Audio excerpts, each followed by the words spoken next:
A brutal Chicago blizzard left a trail of fresh blood across Natalie Aje's front steps. At the end of that trail lay a stranger in a ruined overcoat, bleeding into the snow and whispering one warning before he passed out. No hospitals. The wind off Lake Michigan came like a living thing that night, hard and vicious, slamming sheets of ice against the windows of Evanston townhouses and turning narrow residential streets into wide corridors of silence. By midnight, the expressways were crawling, then closed. By when, the news anchors had stopped calling it severe weather and started calling it historic. But even Chicago seemed to have surrendered. Natalie Hayes did not have the luxury of surrender. She was 28, an emergency room trauma nurse at Northwestern Memorial, and she had just finished the kind of 14-hour double shift that made her bones feel older than her body. Her hair was still twisted into the messy knot she had pinned up before sunrise. Her navy scrub smelled faintly of antiseptic and coffee. Her shoulders ached from lifting, turning, compressing, cleaning, charting, and holding together strangers who would never know her name once they were well enough to forget the room. Her 2018 Honda CR-V fishtailed twice before she reached her street. "Come on," she whispered, knuckles wet on the steering wheel. "Not tonight."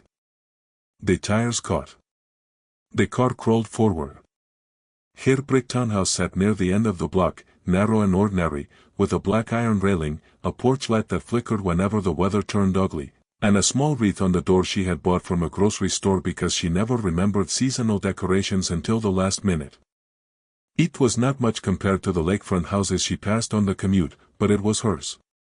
Hers in the exhausting, monthly payment, clogged gutter, snow shoveling way that made ownership feel less like wealth and more like stubbornness. She pulled into the driveway, shut off the engine, and sat for 3 seconds with both hands on the wheel. The silence inside the car was thick. Her phone buzzed with a hospital group text: "If anyone can safely stay on call tomorrow, please respond. Major storm staffing shortage." Natalie laughed once. Not because it was funny. Because if she did not laugh, she might scream. She grabbed her medical duffel bag from the passenger seat, shoved her phone into her coat pocket, wrapped her wool scarf tighter around her neck, and pushed the door open into the storm. The cold hit her so hard it stole her breath.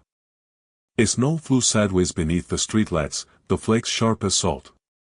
Her boots sank past the ankle. She kept her head down, one hand gripping the duffel strap, the other shielding her face. She almost missed the blood. Almost. At first, it looked like a dark line in the snow, a strange red seam cutting across the whiteness from the sidewalk to her porch. Then the porch light flickered, and the color sharpened. Crimson. Frizz. Violent. Natalie froze. Her body knew before her mind finished forming the thought. Blood and snow did not spread like spilled wine. It steamed faintly at the edges before the cold took it. It marked pressure, direction, movement.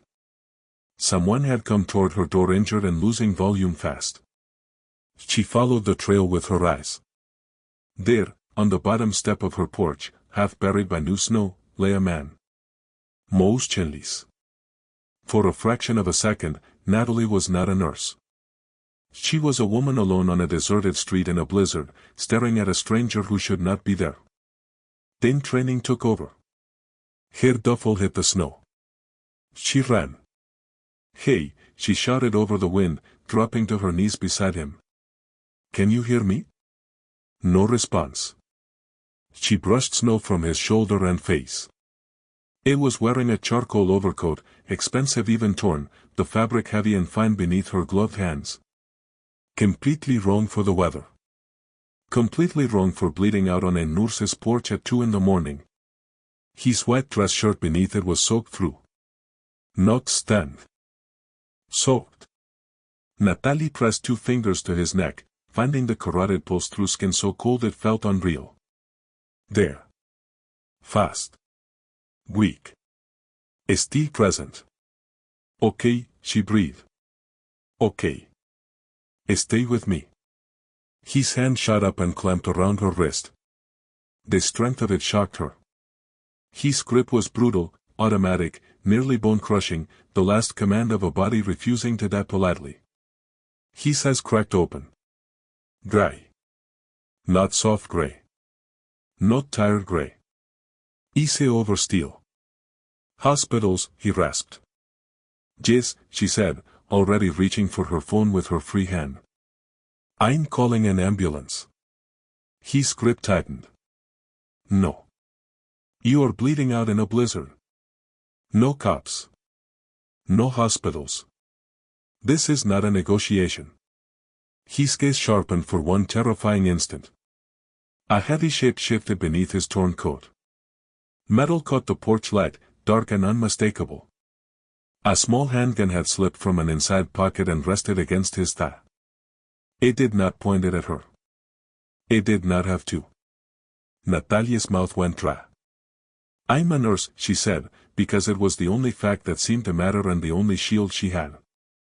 His eyes moved over her face, then to the badge clipped to her coat from the hospital. Good, he whispered. Then his hand went slack. His eyes rolled back. Natalie sat in the snow with his blood on her gloves and the storm tearing around her, staring at the unconscious man on her steps. Every reasonable instinct she had screamed the same thing. Go inside. Lock the door. Cal 911. Let the system handle him. But she had spent 6 years in emergency medicine learning the cruel distance between the word system and the body on the floor. Systems were slow. Systems asked questions. Systems lost minutes arguing about jurisdiction, transport, weather, liability, available beds, security risk, and whether the man with no ID and a gun could safely be moved before someone answered a phone. These men did not have minutes. They might have 5. Maybe less. Her eyes dropped to the blood pooling beneath him, already darkening as it froze. Damn it, she whispered. Then she grabbed him under the arms and pulled. It was heavy. More than 200 pounds of muscle, soaked wool, blood, and dead weight. Her boots slid on the ice-slick steps. Pain shot through her lower back. The wind shoved at her from behind like it was trying to keep them outside. Come on, she gasped. If you die on my porch, I swear to God, you'll be furious. She dragged him one step. Then another. His boots caught on the porch rail. His shoulder slammed against the doorframe. She cursed, kicked the front door open, hooked both hands into the lapels of his ruined coat, and hauled him over the threshold inch by brutal inch. The warmth of the fire hit them both like a wall. Natalie kicked the door shut and threw the deadbolt. For 2 seconds, she stood there shaking, listening to the wind batter the windows and the strange sweat, shallow breathing on her floor. Then she moved.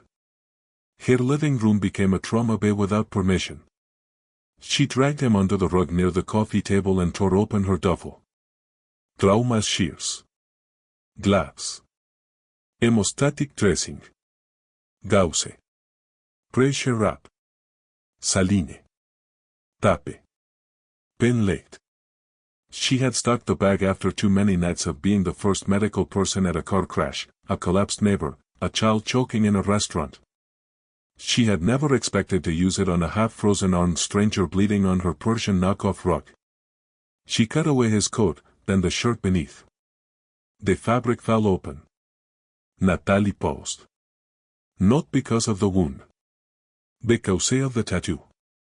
A crown wolf biting a serpent stretched across his left pectoral and curled over his shoulder, inked in black and shadowed gray, intricate, old, and unmistakably intentional. She had seen that symbol once before on a man brought into the ER with 3 broken ribs and a knife wound he refused to explain.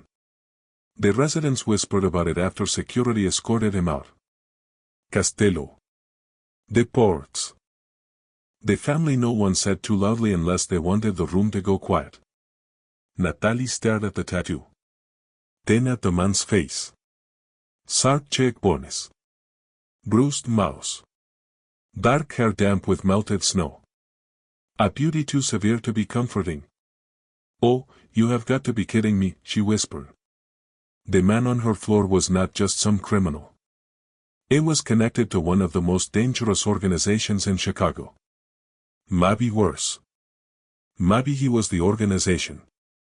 His wound was in the left flank, through and through, bleeding badly but not pulsing the way a major central artery would. That was something. Not enough, but something. It was also hypothermic. His skin was pale, lips nearly blue, clothes soaked, temperature dangerously low. She could stabilize him. Maybe. She pressed dressing into the wound. The stranger's body arched in unconscious agony, a low snarl tearing from his throat. I know, Natalie said, voice tight. I know. Stay down. Blood soaked the gauze fast. She packed more. Applied pressure. Wrapped his abdomen with trembling hands that steadied only when the work became specific. Stop the bleed. Preserve it yet. Monitora ir by. Watch for shock. Keep him alive long enough to hate herself later. She stripped off his soaked coat and trousers with clinical efficiency, refusing to think about the expensive watch on his wrist, the scar tissue across his ribs, the knot strapped to his thigh, the fact that every object she removed from him seemed to have a hidden purpose. She covered him with every blanket she owned, then dragged a space heater from the hall and aimed it toward him. At 3:14 de la mañana, Natalie sat back on her heels. Her scrubs were smeared with blood. Her rug was ruined. A mobster was half-naked and unconscious in her living room. The gun sat on her kitchen counter, placed there with 2 fingers as if distance made it less real. Outside, the blizzard raged hard enough to rattle the windows. For the next 4 hours, Natalie kept vigil. She checked his pulse every 10 minutes at first, then every 15. She changed the outer dressings when they saturated. She warmed 4 fluids in a bowl of hot water and argued with herself for 20 full minutes before starting a line because if he died, not starting it would be negligent, and if he lived, starting it might look like evidence. Evidencia of what, she did not know. Being stupid. Being human. But. Around 4:30, his temperature began to rise, first safely, then too fast. Fever moved in, infection or inflammatory response or something worse. He thrashed under the blankets, jaw clenched, hands fisting in the comforter. Natalie pressed a cool cloth to his forehead. No, he muttered. His accent surfaced through delirium. Italian, but smooth by years in America. Burn it, he whispered. Navy Pier. Burn the ledger. Natalie froze.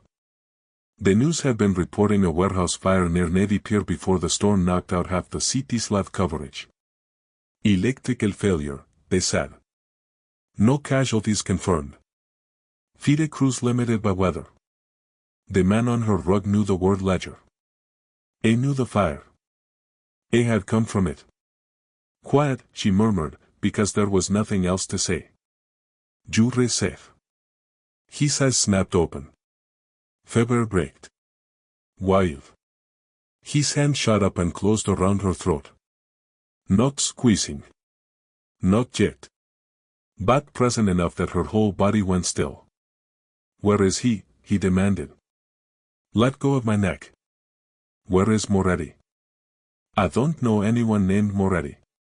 His fingers tightened by a fraction.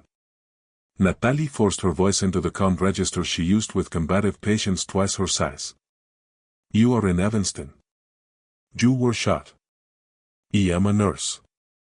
You are feverish, hypothermic, and bleeding through my last clean towel. Let go of my neck. For a few terrible seconds, he stared at her like he was deciding whether she was real. Then his grip loosened. His hand fell. His eyes closed. Too close, he breathed. Then he drifted under again. When he slept, Natalie did the thing she should not have done. She searched his coat. Not for money.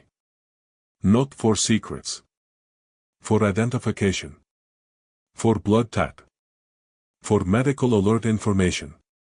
For anything that could matter if his blood pressure crashed and she had to make a decision faster than ethics could catch up. She found a thick roll of cash clipped in silver. A black card with no visible name. A satellite phone. A small leather wallet. The license inside read Damien Cross. It was too clean. Too perfect. The face was his. The name was not.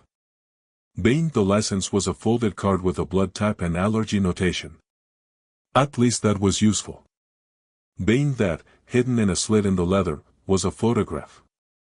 A girl of maybe 9, dark-haired, grinning with 2 missing teeth, holding a melting ice cream cone. On the back, in blue ink, Sofia, July 4th. Natalie stared at it longer than she should have. Everyone belonged to someone. Even monsters. At 6:02 de la mañana, the wind began to die. Dawn came pale blue through the blinds, exposing what the night had hidden. Blood on the rug. Melted snow near the door. Bandage wrappers across the floor. Natalie's duffel emptied like a field kit.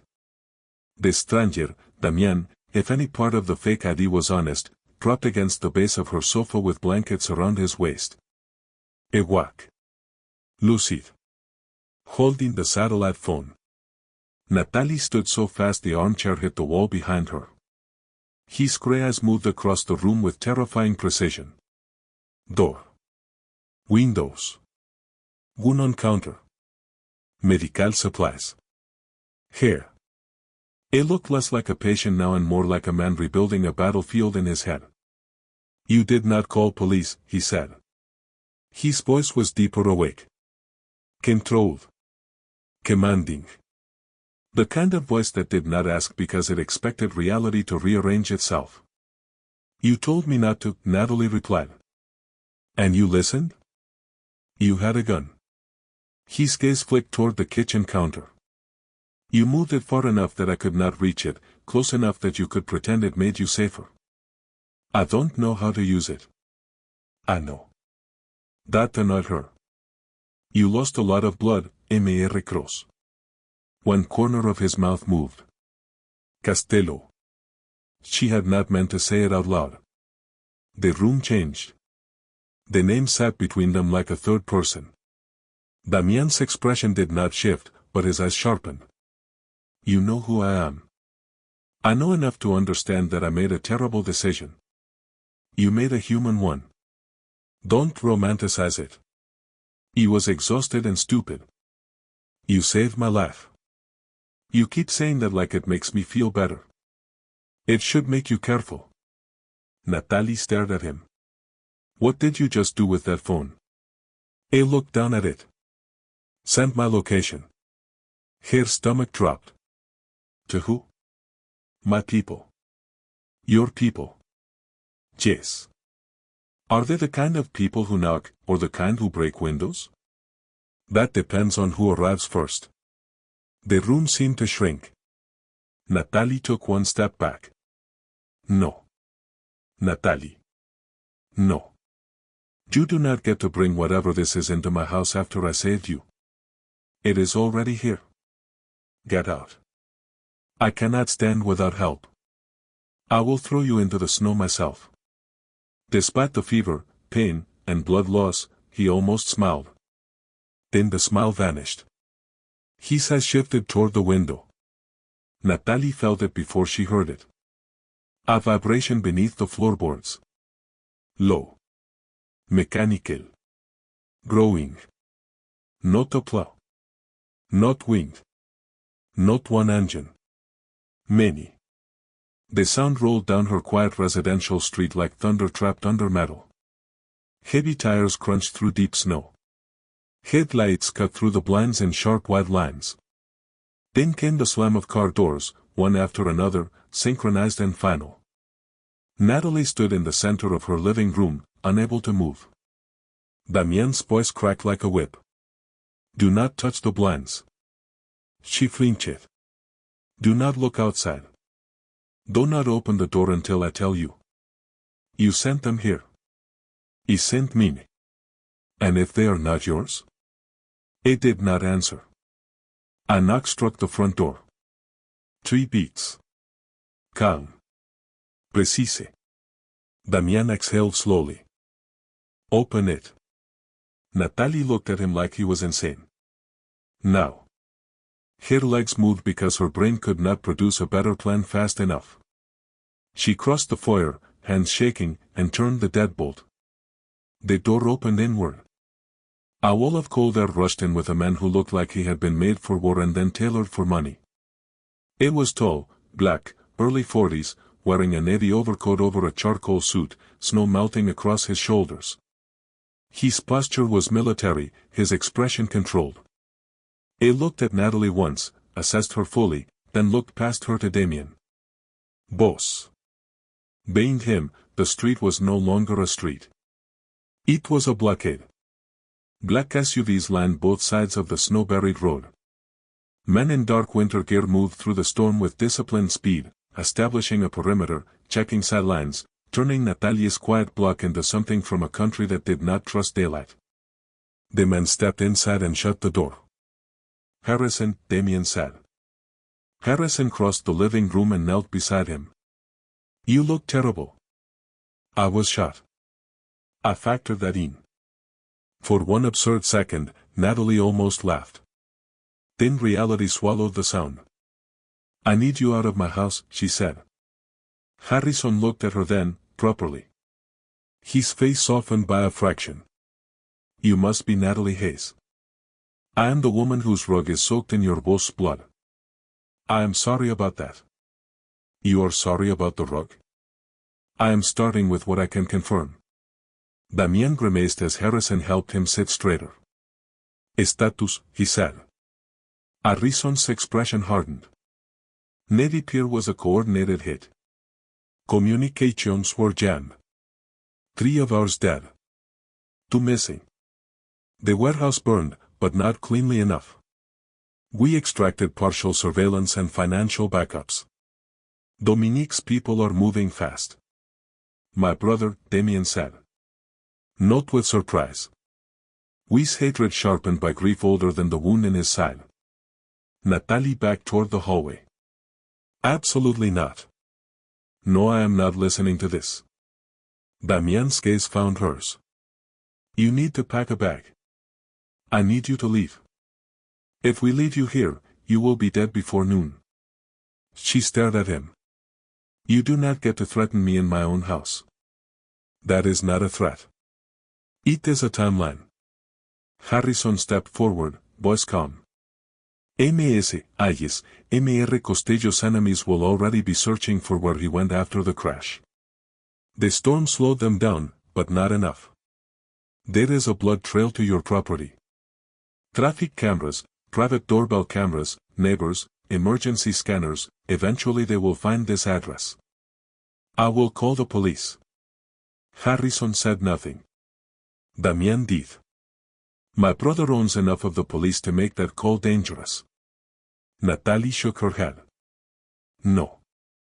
I know you want there to be a clean door out of this, Damien said.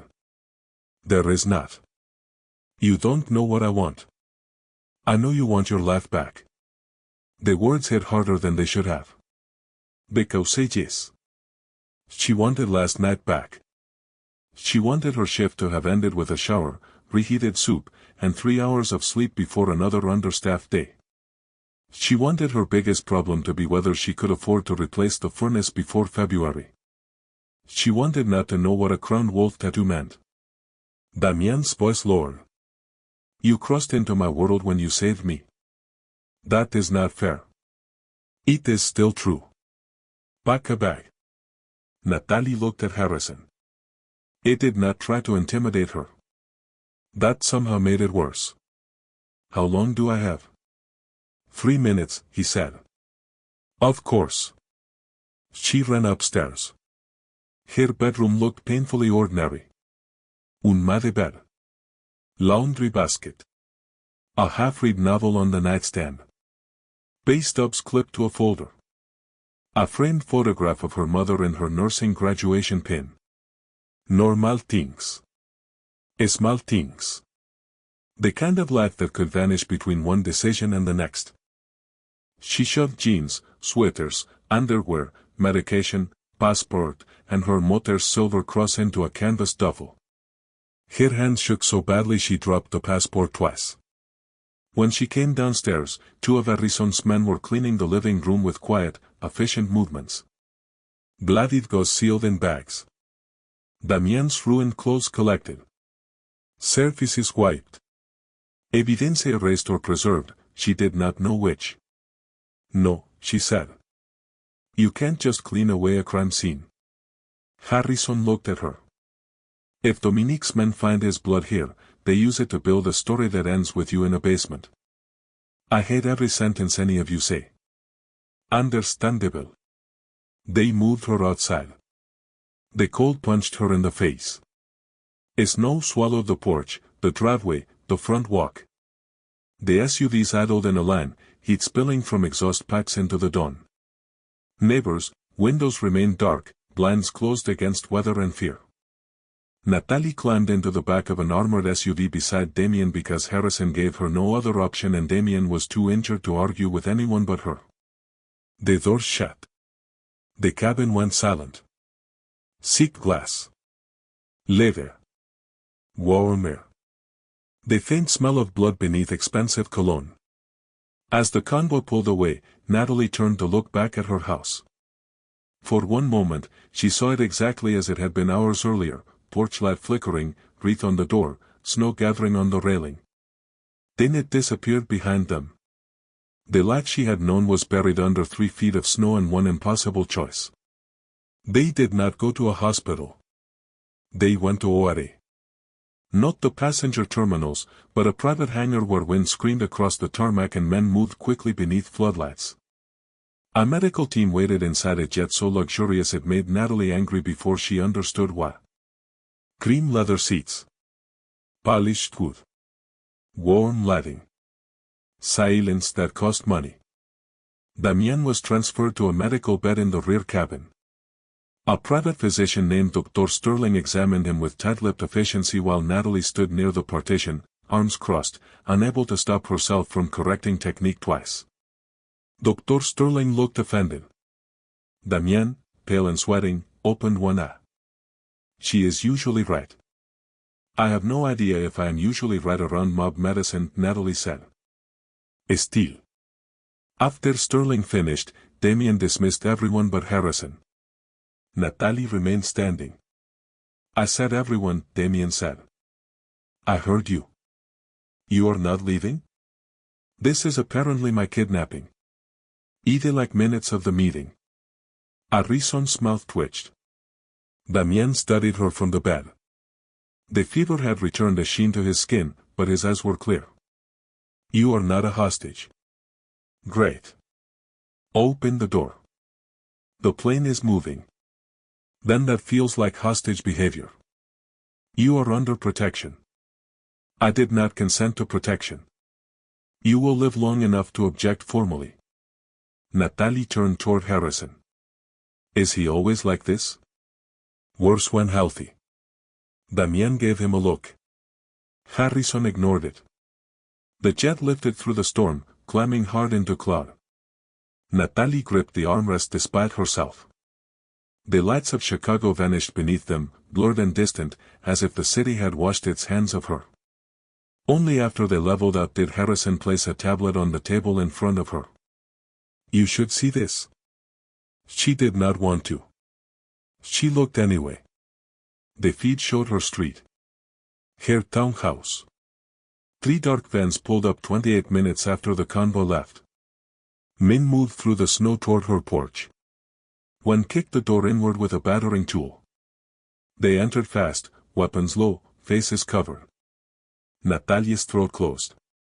If I had stayed. Yes, Harrison said. Not cruelly. Clearly. The men stayed inside her house for 11 minutes. When they emerged, one carried her laptop.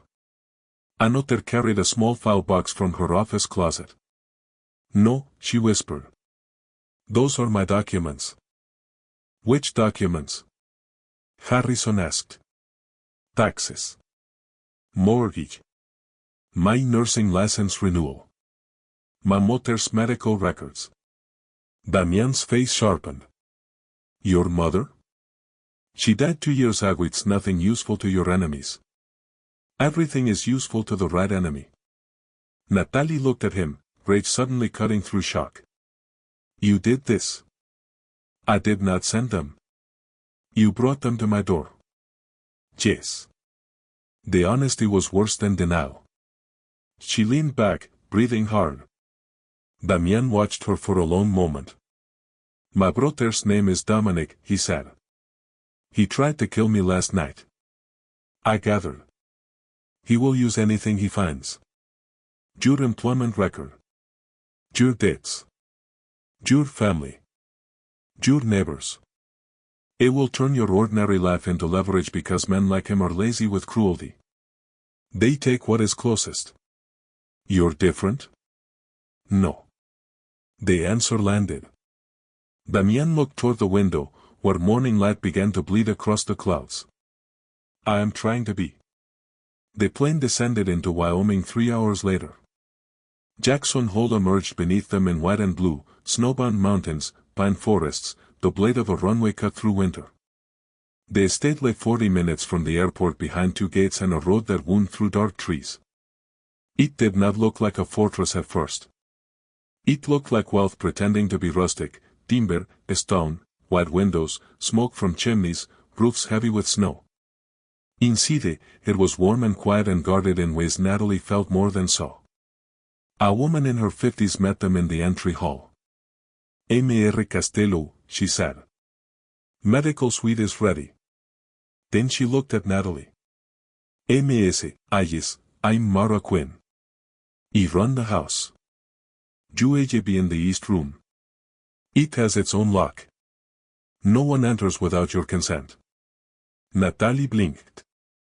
That sentence was the first kind thing anyone had said since the porch. Thank you. Mara's eyes were sharp, blue, sentimental. Do not thank me yet. This house is very expensive and very inconvenient. I noticed. Good. You have judgment. Mara became the first stable thing in that place. She had been Damien's family house manager for 12 years, though house manager was clearly a word doing too little work. She knew security protocols, household staffing, medical logistics, food preferences, emergency exits, and every person worth trusting within 100 miles. She spoke to Damien without fear and to Harrison with the weary familiarity of two people who had survived the same storms from different rooms. Natalia's room had a lock, clean sheets, thick socks, and a window overlooking snow-covered pines. She locked the door. Then stood in the middle of the room and shook. Not delicately. Not beautifully. Her whole body shook so hard she had to sit on the edge of the bed and grip the quilt. She had saved a stranger. Lost her home. Been taken across state lines by men who treated federal airspace like a suggestion. And somewhere in Chicago, unknown men had broken into the only place that belonged to her. She wanted to cry. Instead, she fell asleep upright against the headboard with her boots still on. When she woke, it was dark outside. A tray sat near the door, soup, bread, coffee, water, and a note in tidy handwriting. Eat before you yell at anyone. Mara. Natalie ate because anger required calories. Then she went looking for Damien.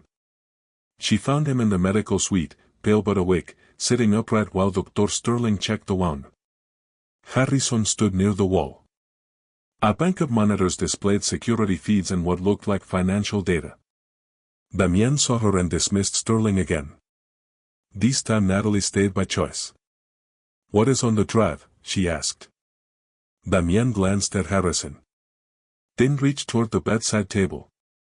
Harrison gave him a small black microSD card sealed in a clear evidence sleeve. Navy Pier was not only a warehouse, Damien said. It was an archive site.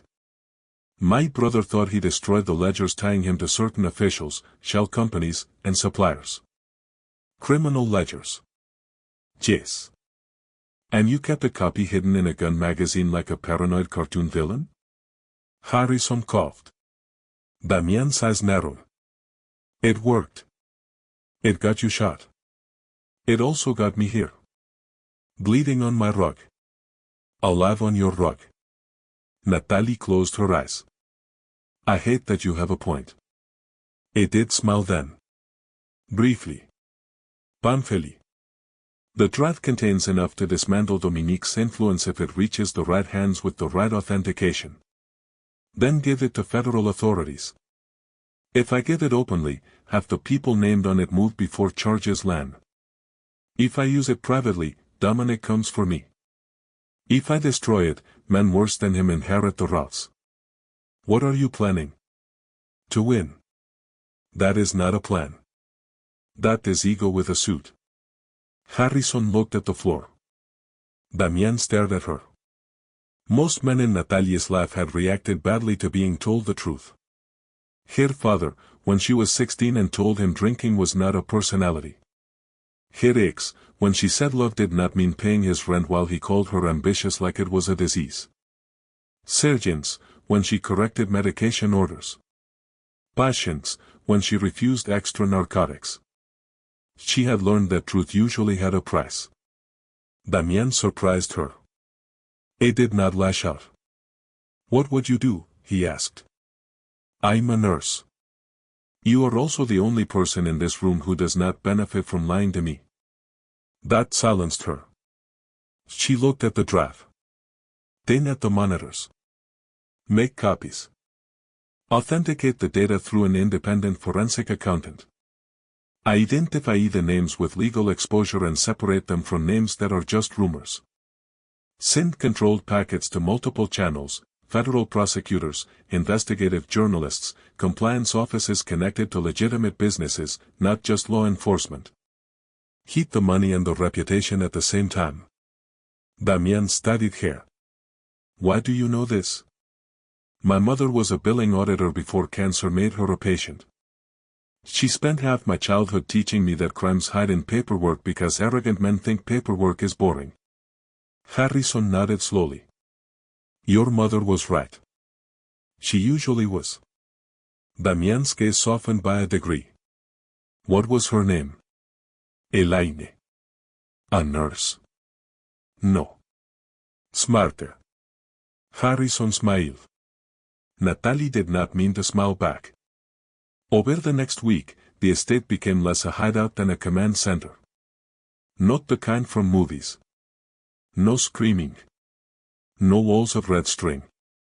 Used laptops, legal pads, encrypted drives, phone calls routed through attorneys, and the slow, unglamorous work of turning violence into admissible evidence. Damian wanted action. Natalie wanted structure. Harrison wanted both, in that order. Mara wanted everyone to stop bleeding on furniture. A federal attorney named Olivia Raines entered the story on the fourth day. She was not on Damian's payroll, which Natalie insisted on before speaking to her. Olivia was 44, precise, skeptical, and allergic to theatrics. She arrived by secure video first, then in person 2 days later with 2 investigators and the air of a woman who had waited years for someone inside the Castello organization to hand her something real. I am not here to protect Mr. Castello, she said at the dining room table.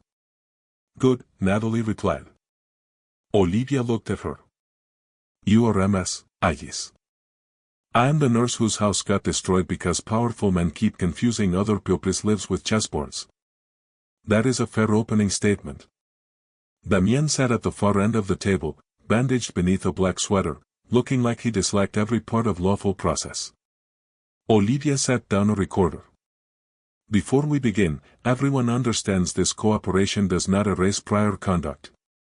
Damien's expression remained still. I understand. Do you? Yes. If you are expecting immunity for everything you have ever done, this will be a short meeting. Natalie watched him. This was another test. Damien could have performed outrage. Could have walked away. Could have threatened. Could have turned the room back into his world. Instead, he looked at the evidence sleeve in front of him. My brother is moving into trafficking routes I refuse to allow. He has police, port officials, and 2 judges compromised. If I fall, those routes open. If I cooperate, you get him. If you get him, I lose parts of my empire too. Olivia leaned back. Then why cooperate? Damien's eyes moved, briefly, to Natalie. Then away. Because power without limits becomes Dominic. The sentence shifted something in the room. Natalie hated that it moved her. But it did. The first wave hit Chicago on the 8th day.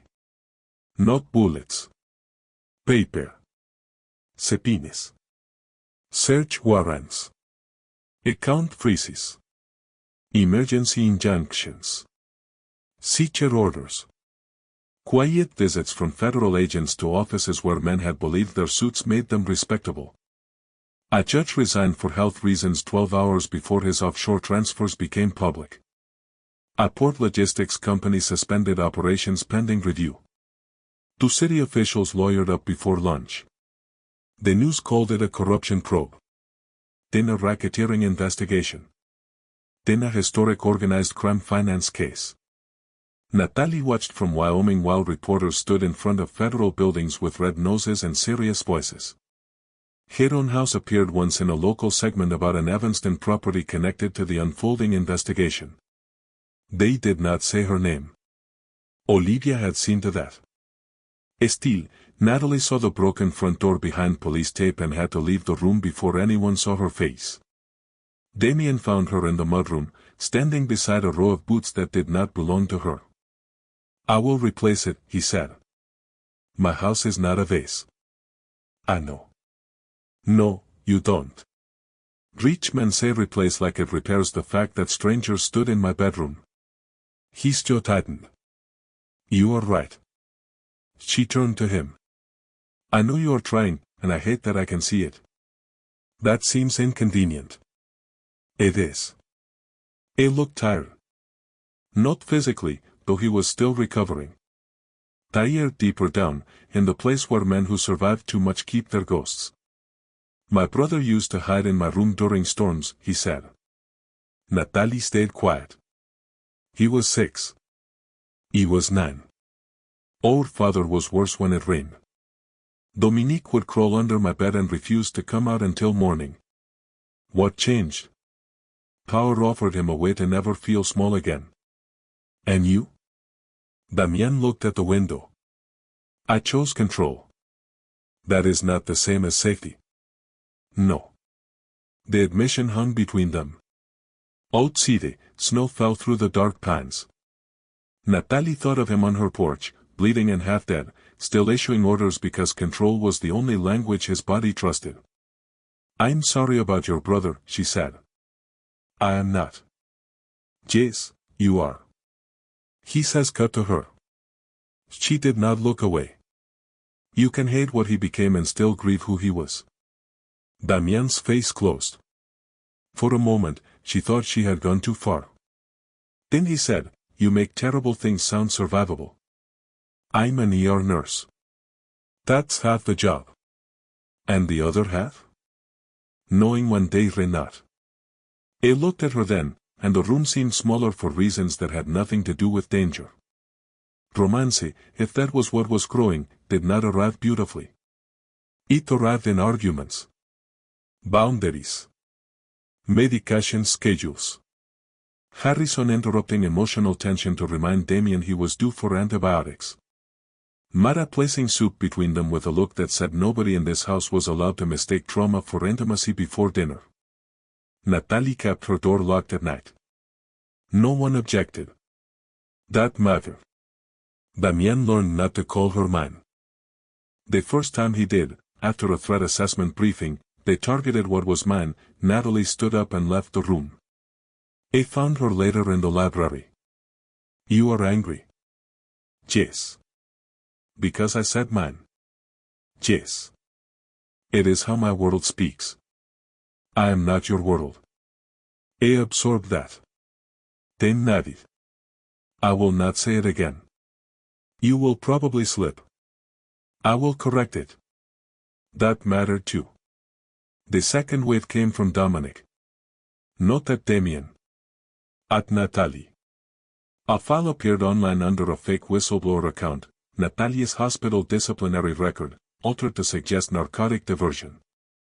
A patient complained from 3 years earlier, taken out of context. Her mother's medical debt. Her mortgage balance.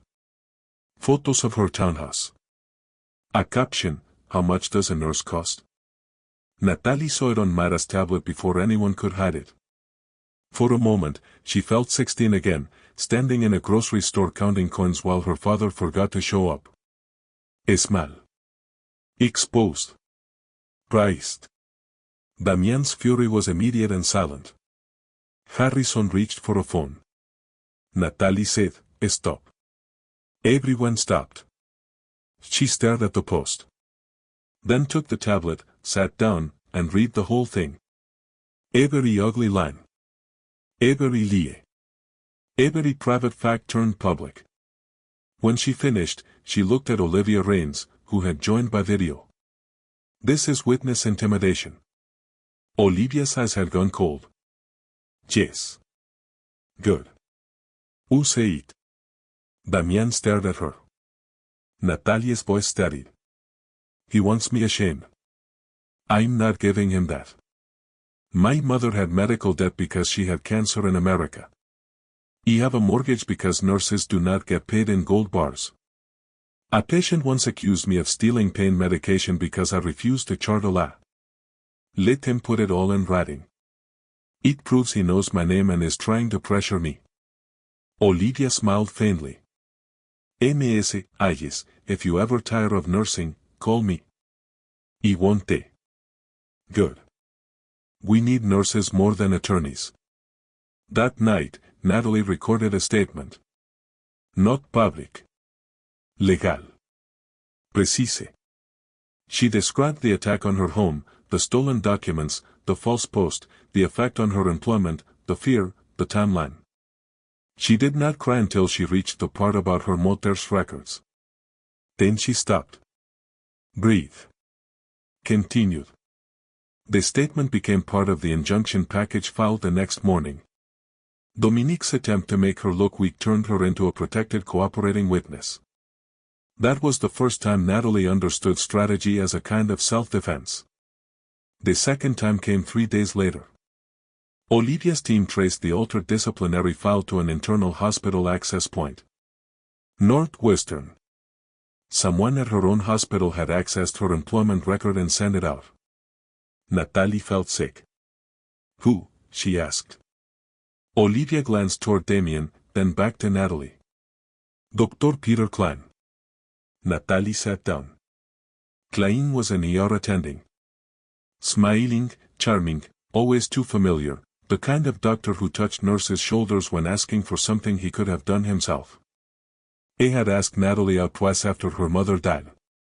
She had declined twice. Since then, he had treated her with professional politeness sharpened at the edges. "He knows Dominic?" she asked. "Not directly. But Klein has gambling debt tied to a bookmaker linked to Dominique's organization." Natalie laughed once, humorless. "Of course." The hospital placed Klein on administrative leave within hours after Olivia's office contacted them. By evening, he was cooperating. He claimed he did not know what the file would be used for. He claimed he was pressured. He claimed he thought he was only helping someone verify employment information. Natalie had heard versions of that sentence from too many people. Only. Used. Harmless. Words people used when trying to make betrayal fit in a smaller box. She did not ask to speak to him. She wrote one sentence in her statement. A person with access to vulnerable people used that access to harm one. That was enough. The final trap formed around a meeting Dominic requested in Chicago. He believed Damien was cornered. The federal pressure was bad, but not yet fatal. His accounts were squeezed, not closed. Several city contacts still answered. If Damien would hand over the master files and disappear permanently, Dominic offered safe passage for Natalie. "You are not going," Natalie said. Damien looked up from the conference table. "I am. This is obviously a trap." "Yes. Then why does everyone look like the trap is acceptable?" Harrison folded his arms. "Because it is also ours." Olivia joined by speakerphone. "The meeting gives us an opportunity to confirm extortion and obstruction directly. We control location, recording, approach, and extraction. Lab enforcement will have eyes. Mr. Costello will wear a wire. Natalie looked at Damien. He hates this. Deeply, Harrison said. Damien ignored him. Natalia's pulse quickened. And me? You stay here, Damien said. No. Natalie. No. He dragged my name into this. He broke into my house. He put my mother's records online. He used my hospital. I am done being evidence other people discuss. Olivia's voice came carefully through the speaker. You would not be in the room. Fine. Nearby. I want to hear. Damien's face hardened. I will not put you near Dominic. You don't put me anywhere. Silence.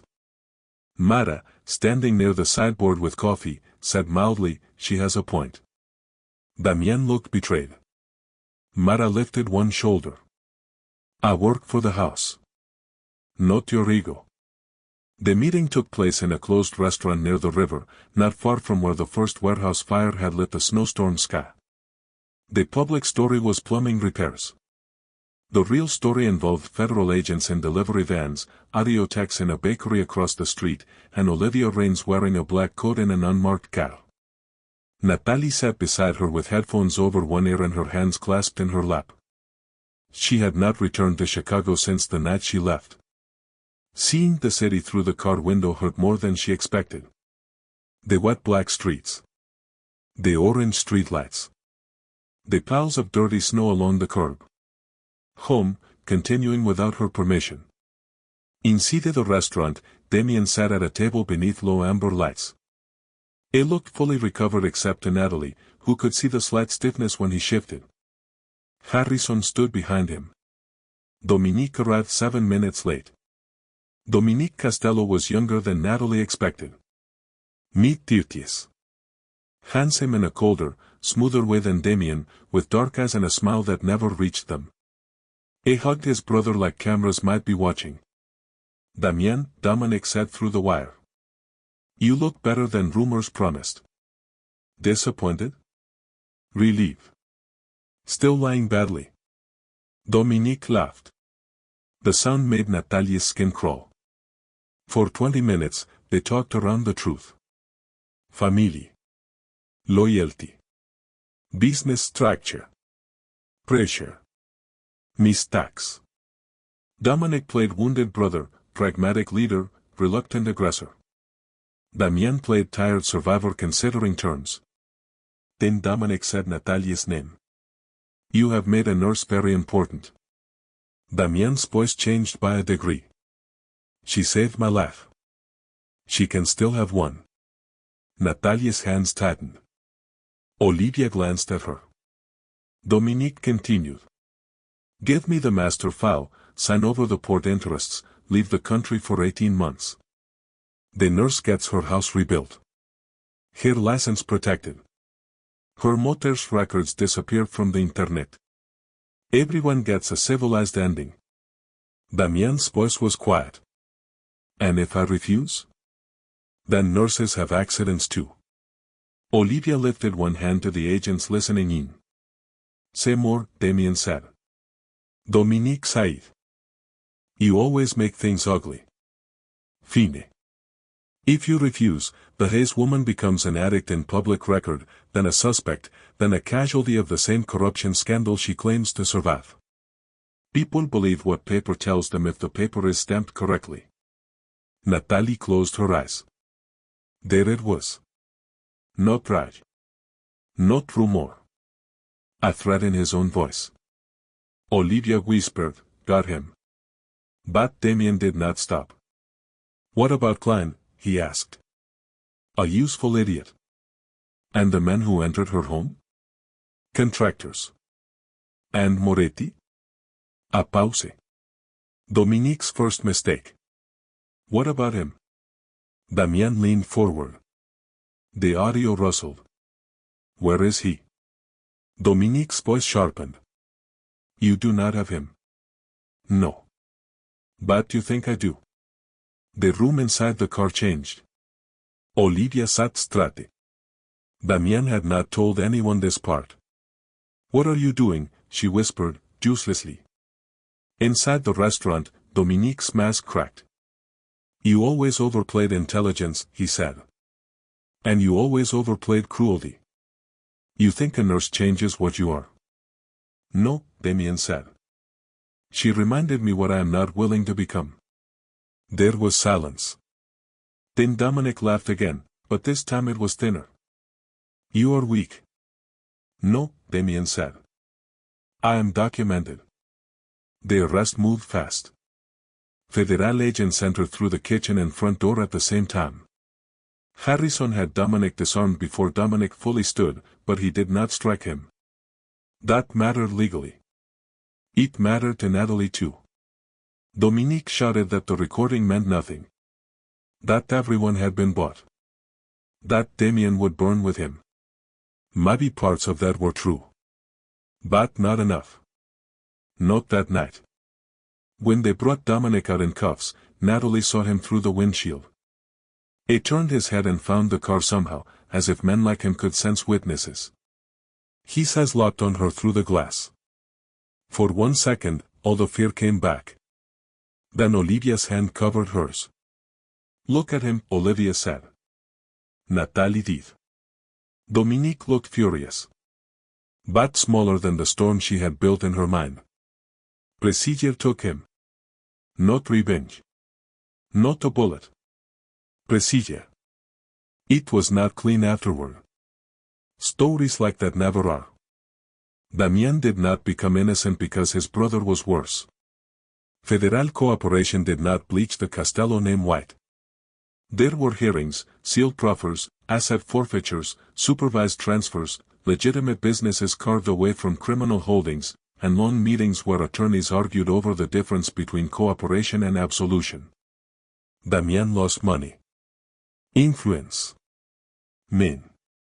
He lost the illusion that he could control every outcome by being feared enough. Natalie lost her townhouse, at least for a while. The repairs took months.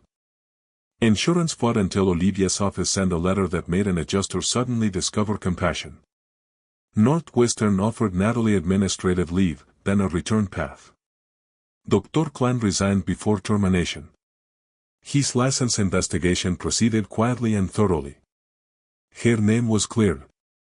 But reputation is not a whiteboard. You cannot erase what has been written on it and pretend no ghost remains. So Natalie made a choice. She returned to the ER for 3 months and realized she no longer wanted her life arranged entirely around other people's emergencies. Then she moved into trauma recovery coordination, helping patients navigate after violence, safety plans, follow-ups, legal contacts, documentation, the paperwork that saves people after stitches close. It paid less at first. It gave her more sleep. It used both halves of her, the nurse who could stop bleeding and the woman who understood what happens when danger follows someone home. Her townhouse was eventually restored. New door.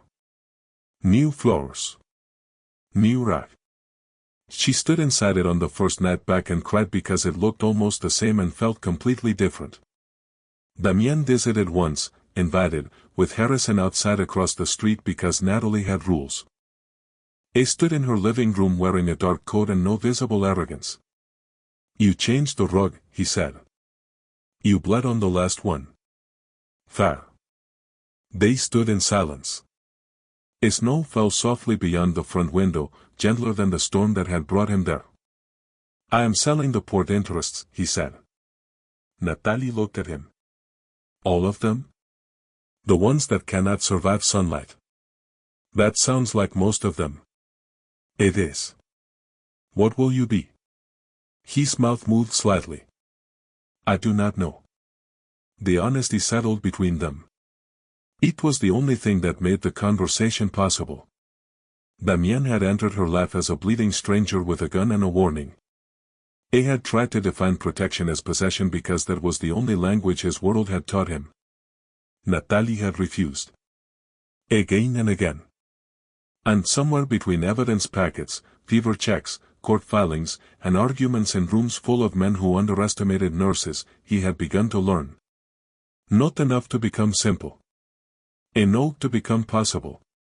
You saved my life, he said. I know. I never thanked you correctly. You sent an army to my house. That was not gratitude. No. That was Tuesday for you.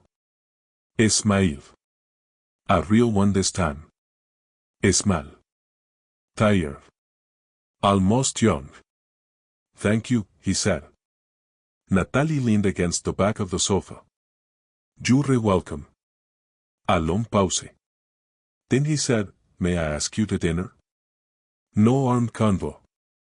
One car. No man inside. Harrison will hate that. Harrison can get takeout. No private room. You're learning. No promises about enjoying it. That's fine, Natalie said. I'm not promising either. 6 months later, Winter returned to Chicago. Natalie worked 3 days a week at Northwestern and 2 days with a nonprofit clinic Olivia helped connect her to, one that served witnesses, survivors, and people who were not sure which category they belonged in yet. Her mother's cross hung by the kitchen window. Her new rug was darker than the old one. Practical. Damien did not live with her. It did not own her. It did not rescue her from ordinary life because ordinary life was exactly what she had fought to keep. They had dinner sometimes. Quiet places. Public tables. Harrison across the street pretending not to watch. Mara occasionally texting Natalie reminders that powerful men become useless when not fed. The city changed too.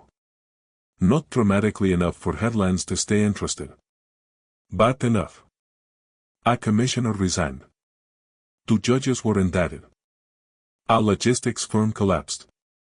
Dominique took a deal after 3 of his own men cooperated. His sentence would keep him locked away long enough for the parts of Chicago he had poisoned to learn how to function without him. Damien testified behind closed doors and walked out afterward looking older. Natalie waited in the hallway because she chose to. I saw her and stopped. You came. You sound surprised. I am. That's probably healthy. I looked down. My father used to say loyalty is proven when people stay because they have no choice. He was wrong. Yes. What do you think now? Damien looked at her with the same gray eyes she had seen open in the snow, only now they held something less like command and more like hope he did not trust yet. I think it only counts if they can leave. Natalie reached for his hand. Not because he was safe. Because he was trying to become someone who understood what safety required. That night, snow began falling again over Evanston. Softly this time. No sirens. No blood trail. No engines in the street. Natalie stood on her porch with a mug of coffee warming both hands, watching flakes gather on the railing. A year earlier, she had found a dying stranger on those steps and made the decision that broke her life open. She had thought survival meant locking the door. Then she learned survival sometimes meant opening it, dragging the bleeding truth inside, and refusing to let powerful men decide what your mercy would cost. The storm had brought an empire to her porch. But it had also revealed something she had forgotten after years of exhaustion, grief, debt, and duty. Natalie Hayes was not small. She had never been small. She had been tired. And tired women, once awakened, can change the direction of entire wars.